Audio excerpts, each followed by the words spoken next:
Mrs. Green Apple. Yes, we are back with our next track by track album listen through. And we finally got out of 2015 and moved into January of 2016, which is apparently when 12 came out. Right, so just to clarify for anyone who's new to this journey, I started off by listening to Mrs. Green Apple singles and just thinking, I quite like this band. So then I thought, I'll do a track by track listen through to an album. Started off with Attitude, then I followed that onto Antenna, and then I decided I'm going to go right back to the beginning. Well, as near as I could get to the beginning, which was at the mini album Progressive. Then we did Variety, and hey presto, here we are at the debut full-length album 12. Got that? All right, let's dive in. This is a very noisy hotel room, by the way, between the air conditioner and the sound of the fridge, and just generally the electrics seem to be loud in here. Don't know if it's going to catch fire or something, but it's a loud hotel room, so I hope that the audio is pretty clean. But just looking through this album, now this is an interesting one, because as I mentioned, and as I mentioned at the beginning of a lot of these albums, I've listened to quite a few of the singles before, so I was kind of thinking, okay, when I go into 12, which of these songs have I already heard? Much to my joy, looking through, even the ones with music videos, doesn't seem I have heard a single song of this album at all. So this is going to be an entire clean sweep, 13 tracks where I haven't heard a single one. Now, we're starting off with Aijo to Hokosaki, which is the opening track. Again, know nothing about it. Then we're going to have two songs with music videos, Speaking and Public. So we got I'm really excited about this. This album's going to start off with a bit of a bang. We've just come out of obviously Variety. Variety was an album that was very high energy. You know, wasn't really, there were some songs on there that had a bit more of a wistful feeling, but nothing on there I would have necessarily described as a ballad. You know, it was definitely, you could feel the youthful energy there. But I feel there's also been some through lines of general quality and work ethic that have been applicable to every single Mrs. Green Apple release that we've listened to so far. So as a general, I feel like there is a consistency between all of them, and yet we are still getting to hear a bit of the growth in the areas in which the band is developing and improving over time. And obviously where Omari's been able to apply some extra experience when it comes to being a songwriter. So what I think we have more these days with a slightly more well-trodden, understanding, mature songwriter. In this point in his career, we had more of an energized, I think slightly more punchy style of writing for the best part. I mean, there's still variation in all points in the band's career anyway. And obviously this is still at the point where we had a 5-piece band. In fact, as far as I'm all, what was it? Antenna is the only album so far released where they were not a 5-piece band. So yeah, I'm intrigued to see what we get from this. The album is called 12. We're going to start off today with the opening track from the album, the opening volley, which I say is called Aijo to Hokosaki. Always difficult to read Japanese and English characters. That's actually it's genuinely true. Like, if you read and the funny thing is this word, public, this is English written in Japanese, because of course, katakana. If you know Japanese, that's a particular alphabet set, which is used when you're writing in Japanese, but you're writing non-Japanese words usually. So it's like, we got the Japanese written in English romanized characters, the English written in Japanese characters. Well, at least this one's called Speaking. So anyway, we're going to jump in with Aijo to Hokosaki, and by the way, don't worry, I know the difference between the ones that are from YouTube Music and the ones that are from YouTube. Alright, so let's start off with Aijo to Hokosaki. As always, not only am I listening to Hokosaki, not only am I listening to the songs, but I'm also trying to take in and enjoy how they fit together as an album. I'm a great believer that bands like, especially like Mrs. Green Apple, bands like this who really love crafting and making music, very much pay attention to the way they craft their albums as well. It's something of an underappreciated art form which people don't pay much attention to anymore. You know, I'm like everyone else, I put songs into playlists. We all do that, but I also love to sit down and listen to an album occasionally, because you really get to hear how songs genuinely work when you feel them in the setting of the album, around the other songs that were produced in the same era, and often crafted into a place where they belong. You have some songs that you can just feel they're written to be the opener for an album, or the closer for an album, and you can just feel the love that's put into crafting the album as general as much as into the songs. I'm going to view it both as a song, as a early Mrs. Green Apple release, and as the opening track from their first ever full-length album, 12. Anyway, there's the opening waffle. Let's jump in and check it out. Well, that was loud.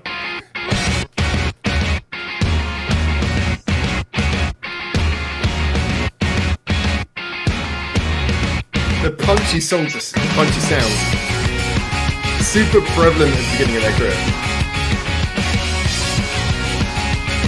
starting off guitar heavy.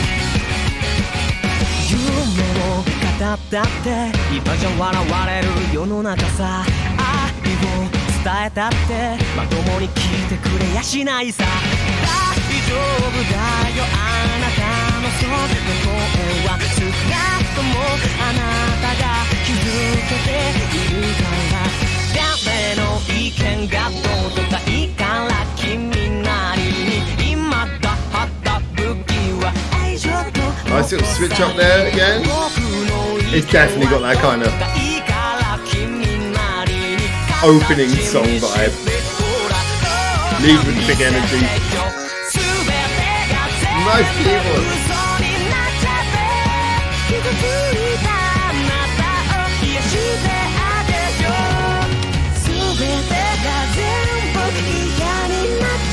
Look how he's kind of hunkered his voice down there.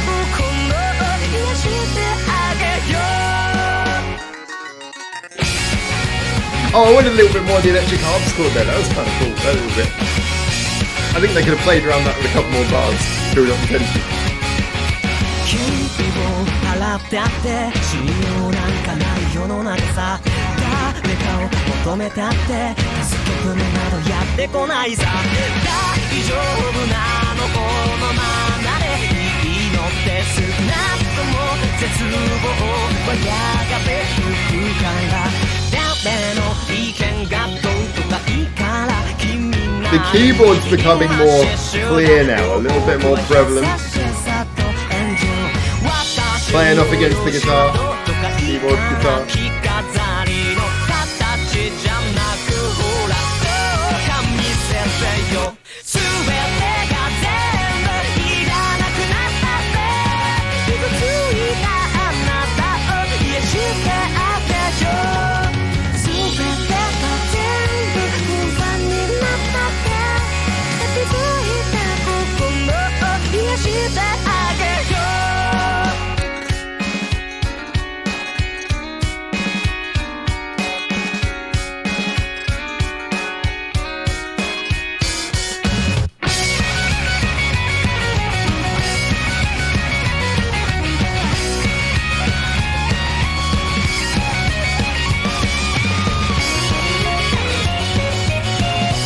Oh, the keyboard layering is crazy. Just immediately started off with keyboard solos in the very first song.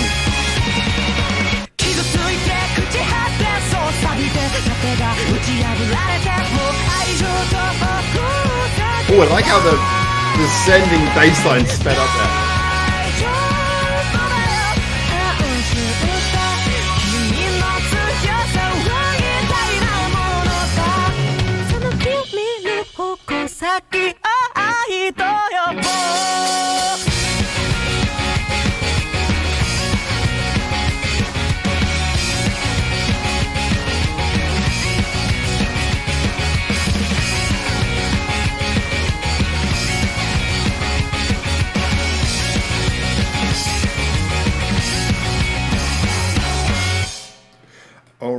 Now, what a way to kick an album into gear. This definitely, I love the fact that it comes straight out shooting with like high energy, really barreling along.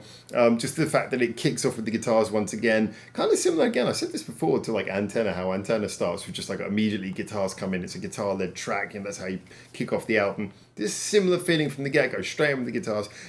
When the keyboards are eventually added, the keyboards are kind of doing a distorted electric harpsichord sound, which is kind of cool because the harpsichord sound is fun anyway. But the slightly distorted electric tone means that they kind of just meld in with the guitars. You know, that bit where the guitar and the harpsichord keyboard are playing off against each other? It sounds very natural because both of them are giving an electronic distorted sound. One through an electric guitar amp, the other one through a kind of like electric distortion within the keyboard.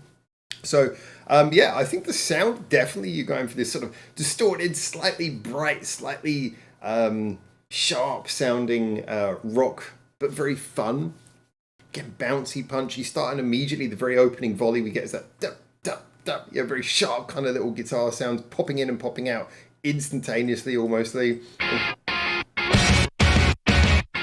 Yeah, like that. It's and even when we get into the verse, I was having a lot of fun with the fact that you get that rhythm keeps on going throughout the verses as well.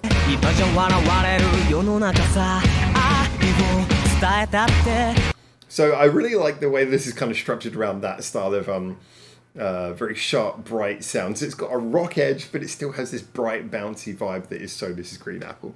So I really like that. I will say, overall, this song is doing a lot of the things that I like from Mrs. Green Apple. You know, the use again of stereo panning to play off like 2 counter melodies, guitar and keyboard.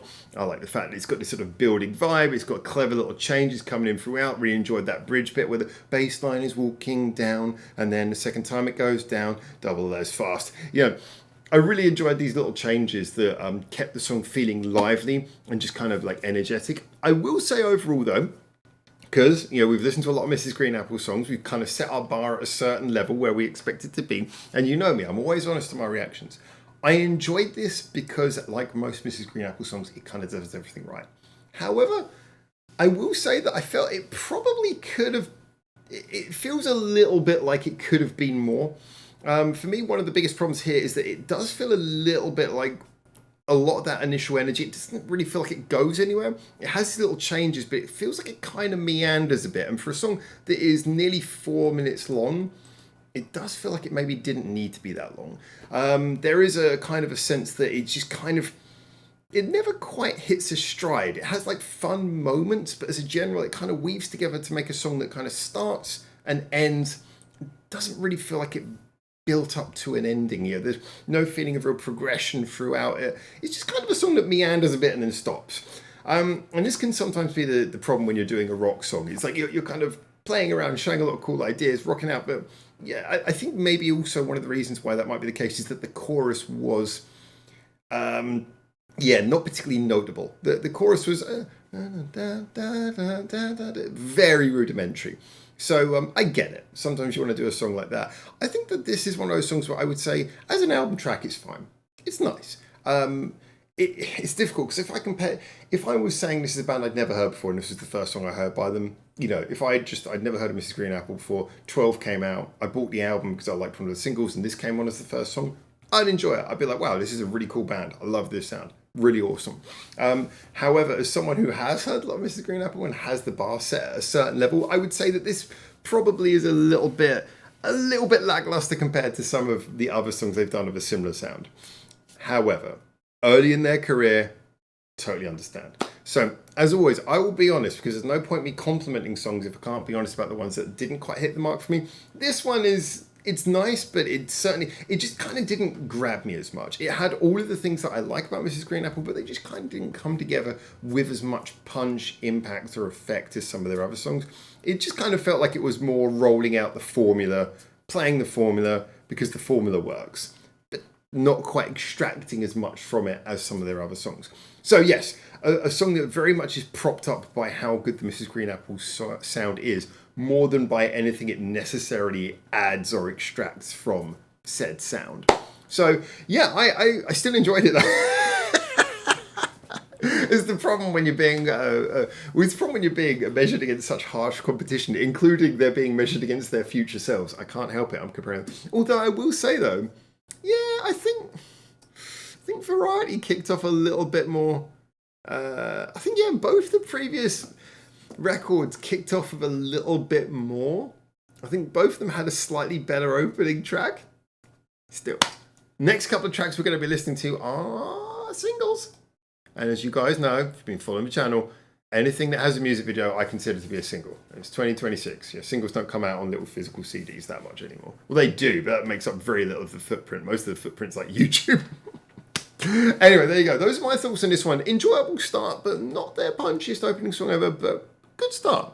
Good start because it's Miss Green Apple. But let's see how they build now. I'm looking forward to hearing Speaking next, and then Public, and then a string of non-video songs. We've got a couple more down here. Hug. It's quite a name for a song. Anyway, we'll get to those ones eventually, but for now, thank you so much for tuning in and checking this out. I'm looking forward to checking out the rest of the songs on this album with you. And until I do, from here in Japan, well, I'm in Korea right now, but until I hopefully see you very soon in the next video, for now, ciao, ciao.